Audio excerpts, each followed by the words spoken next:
गोलियां चल रही हैं हमारे पीछे, जो कि पाक ऑक्युपाइड कश्मीर से एक गूंज के तौर पर दिख रही है, सुनाई दे रही है। मनोज आपको तस्वीरें दिखाएंगे कि जिस इलाके में हम मौजूद हैं ये बिल्कुल पीओके का बॉर्डर है। यह और यहाँ पे लगातार गोलीबारी की आवाज आ रही है।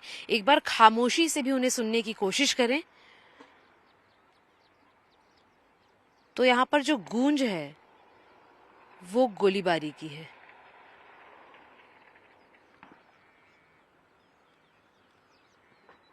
और देख सकते हैं कि जो गोलीबारी है वो एक तरफा नहीं, वो दो तरफा है। और साफ तौर पर जब पाकिस्तान द्वारा, उनकी सेना द्वारा भारत स्थित लोगों के ऊपर ये गोलियां दर्शाने बरसाने की कोशिश कर रहे हैं तो उन्हें हिंदुस्तान की सेना द्वारा भी करारा मुंहतोड़ जवाब इस दिन के भरे उजाले में दिखाई दे रहा है। और अब आपको मैं सीधी तस्वीर पर लेकर चलूं जो कि है पाक ऑक्युपाइड कश्मीर की। ये पूरा इलाका आपको जो नजर आ रहा है इस पहाड़ के पीछे, वो पाक ऑक्युपाइड कश्मीर का है, पाक अधिकृत कश्मीर का है। और आपको मैं बताते चलूं कि जब 1971 की अगर हम बात करें तो जो ये गांव आपको पीछे नजर आ रहे हैं फेंसिंग के बॉर्डर के पार, वह जिस भूमि पर हम खड़े हैं भारत की, वहां तक पहुंच चुके थे।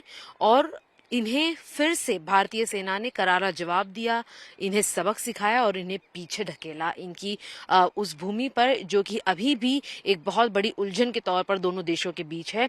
जो तस्वीर हम आपको दिखा रहे हैं ये तेतरी नोट की है और ये हजीरा गांव है जहां पर आपको कई घर, कॉलेजेस, एक ये बड़ा सा शहर है जो आपको नजर आएगा जिसमें उनकी कई मस्जिदें, यूनिवर्सिटीज मौजूद हैं। एक अमूमन हलचल यहाँ पर होती रहती है। लेकिन आपको मैं एक बार भारत की तस्वीर भी दिखाते चलूंगी। मनोज आपको तस्वीरें क्योंकि लगातार दिखा रहे हैं अपने लेंस से, इस बीच में भारतीय गांव जो इस बॉर्डर पर गोलीबारी की आवाज के बीच में रह रहे हैं वहां कैसे हालात हैं उसकी तस्वीर भी आपको दिखाएंगे। कि जब आप इन बॉर्डर के बीच का जो ये बहुत छोटा हिस्सा अगर आप देखेंगे तो आपको यहाँ पर बड़े और बच्चे खास तौर पर बड़ी आजादी के साथ घूमते आएंगे। और यही है आज का नया भारत। आप देखेंगे कि कई बच्चे हैं जो अपने जानवरों को चराने के लिए, उनके साथ खेलने के लिए बाहर निकले हुए हैं। और इस पूरे एरिया के अंदर भारतीय ही आपको फिलहाल नजर आ रहे हैं। हालांकि उस पार जो है वो पाक ऑक्युपाइड कश्मीर है, तेतरी नोट है, जैसा कि हमने आपको बताया। और लगातार यहाँ पर दिन के भरे उजाले के अंदर गोलीबारियों की आवाज काफी ज्यादा तेजी से हमें सुनाई दे सकती है, क्योंकि यहाँ पर मौजूद इस एक रिपोर्ट के दरमियान ही कम से कम हमने 12 से 14 जो राउंड की फायरिंग है उसे सुना है, उसे महसूस किया है। और पक्षियों का लगातार डर से उड़ना ये बताता है कि पाकिस्तान बिल्कुल अपनी सारी हदें पार करते हुए लगातार मुश्किलात जो है भारत की बढ़ाने की कोशिश कर रहा है। हालांकि वह यह भी जानता है कि छोटी छोटी गोलियों से ही वो इस गूंज को ऊंचा कर सकते हैं, क्योंकि जैसे ही धमाका बड़ा होगा पाकिस्तान की हालत भी और ज्यादा नाजुक और निचोड़े हुए उस कपड़े की तरह हो जाएगी जिसके अंदर कोई भी जान नहीं बचती है। टाइम्स नाउ नवभारत आपको 0 पॉइंट की वो तस्वीर दिखाने जा रहा है जहां पर 1971 में पाकिस्तान ने अपनी जगह बनाई थी और उसे धकेल कर, सबक सिखाकर भारतीय सेना ने करारा जवाब देकर पीछे ढकेल दिया था। मनोज सिंह आपको तस्वीरें दिखाएंगे उस पूरी सिटी की, उस पूरे शहर की जो कि पाक अधिकृत कश्मीर का हिस्सा है, पीओके है। आपको बता दें कि तेतरी नोट का ये पूरा हिस्सा है और यहाँ पर जो गांव हैं, जो कस्बे हैं, वो एक बकायदा एक शहर है पीओके का, जिसमें उनकी मस्जिदें, इमारतें, घर, यूनिवर्सिटी, कॉलेज सभी शामिल हैं। लेकिन जिस तरह से हम 1971 की बात कर रहे थे, पाकिस्तान की सेना ने इसी पूरे इलाके को जहां हम मौजूद है भारत के अंदर कब्जे में लेने की पूरी कोशिश की थी। यहां तक वो पहुंच चुके थे, अपने टेंट्स लगा चुके थे, लेकिन उसके बाद भारतीय सेना ने उन्हें करारा जवाब दिया, ढकेल कर पीछे उसी ठिकाने पहुंचा दिया जहां पर उन्हें फिलहाल कानूनी रूप से रहना चाहिए। वहीं अब आपको मैं दूसरे पहाड़ों की तस्वीर दिखाते चलूं कि ये एक तरफ आपने शहर देखा जो बिल्कुल सटीक है, बिल्कुल करीब है। यहाँ जो लोग आप भारतीय देख पा रहे हैं भारतीय सीमा के अंतर्गत, वहां आप देखेंगे कि छोटे छोटे जो बच्चे हैं भारत के, वो निडर होकर अपना काम कर रहे हैं। जो लोग हैं वो अपने जानवरों को बाहर लेकर घरों से निकले हैं, उनकी दिनचर्या बिल्कुल सामान्य है। गोलों की आवाजें पीछे से गूंज रही हैं, लेकिन भारत जो है वो अपनी रफ्तार पर बना हुआ है, उसे कोई डर नहीं है। आपको बता दें कि 1971 में जब पाकिस्तानी सेना यहाँ पर पहुंची थी, गोला बारूद की स्थिति यहाँ पर हुई थी, उस समय भी लोगों को बड़ा नुकसान हुआ था, लेकिन लोग भारतीय सेना के भरोसे यहाँ पर रहने के लिए तैयार हैं। वहीं मैं आपको दिखाते चलूं कि एक सामान्य जीवन की आपने जीवन शैली देखी, अब आपको मैं दूसरी तरफ की तस्वीरें भी दिखाते चलूं। आपको मैं बताऊं कि यहाँ पर इस पूरे इलाके में आज से महज 3 साल पहले जब पाकिस्तान ने गोले, बम, बारूद और गोलियों को यहाँ पर दागा था तो 4 लोगों की उस पूरी घटनाक्रम में मौत हुई थी जो कि सिविलियंस थे, और उसके बाद भी पाकिस्तान को जवाब देने के लिए भारतीय सेना अग्रसर थी।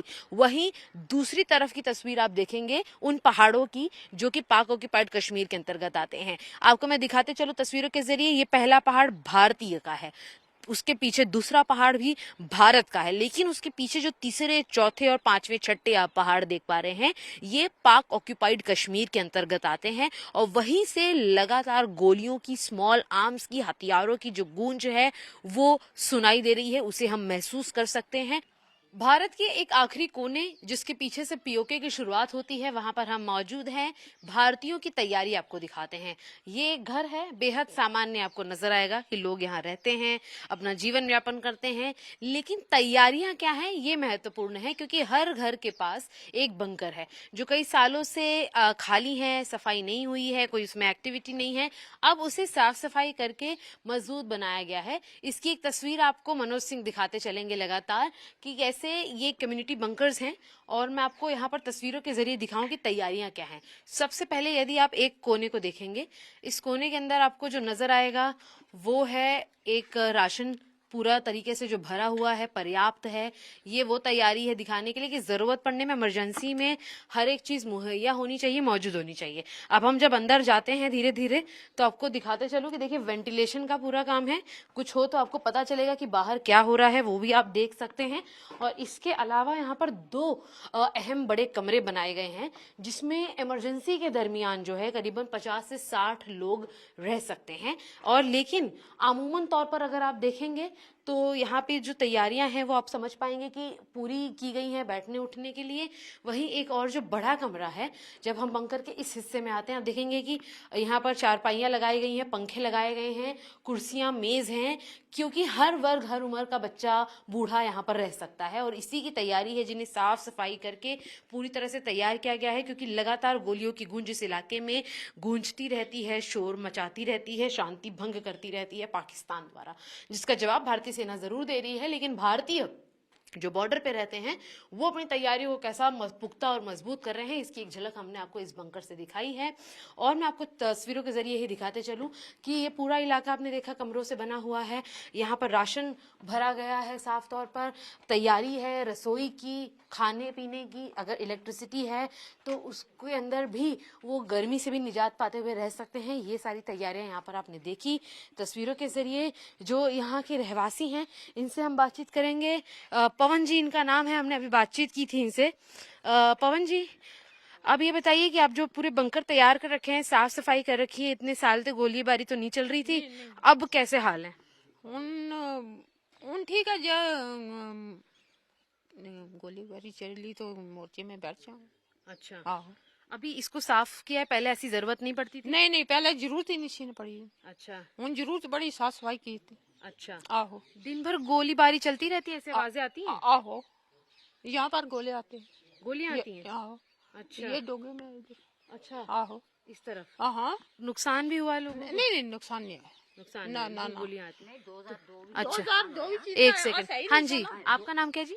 मेरा किरण बाला है। अच्छा, तो क्या ये बता रही थी आप 2002 का? 2000 में गोले पड़े थे ना, इधर आदमी 3-4 मार गए थे, हमारे ही हाँ। पड़ोसी थे, है ना, मुसलमान थे, तो मरे तो है ना। हाँ। तो गोलीबारी बहुत ज्यादा जबरदस्त होती है। अच्छा आओ, तो 2000 में हम माइग्रेंट हो गए थे, अच्छा, इधर से निकाल दिया था उन्होंने, फिर वापस आए हैं? वापस आए लोग के अच्छा, और अब यहाँ क्या हाल है? गोलीबारी की आवाजें कितनी आती हैं आप लोगों को? बहुत ज्यादा आती है, बहुत ज्यादा आती है। रात को हुई ना गोलीबारी इधर आगे, हाँ। हाँ, बहुत जबरदस्त। हमारे बच्चे घबरा गए, हम भी घबराएंगे, भैया कहाँ जाएंगे इस टाइम।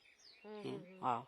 और यहाँ पर एक और बात करें अगर हम, तो आप लोग जब गोलियां बारियां चलती हैं तो बंकरों में चले जाते हैं, डर कैसा रहता है यहाँ पे? बहुत डर रहता है, बैंकर में भी डर रहता है भाई, वो दुश्मन का क्या भरोसा है, अंदर आ जाएंगे, को जाएंगे। हम इतने पड़ोसी अगर अंदर चले गए तो 1-2 भी आ गए तो वो क्या करेंगे, मारेंगे तो जरूर।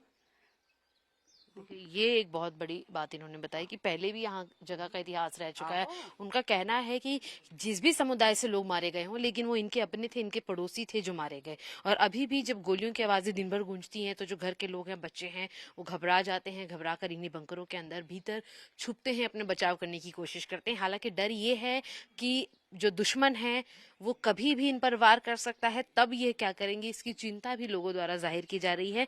इसीलिए तैयारियां पुख्ता हैं भारतीयों की। और साफ तौर पर जब पीओके इतना करीब है, जिसका इतिहास है कि उन्होंने इस जगह को अपने अंतर्गत लेने की कोशिश पहले भी की है, एक सबक के बाद वो पीछे लौटे हैं, तो साफ तौर पर दूध का जला छाछ भी फूक फूक कर पीता है, उसके हाल इन गांवों में आपको साफ तौर पर दिखाई और सुनाई देंगे। मनोज सिंह के साथ शिवानी मिश्रा, पूंछ के इलाके से, टाइम्स ऑफ भारत के लिए।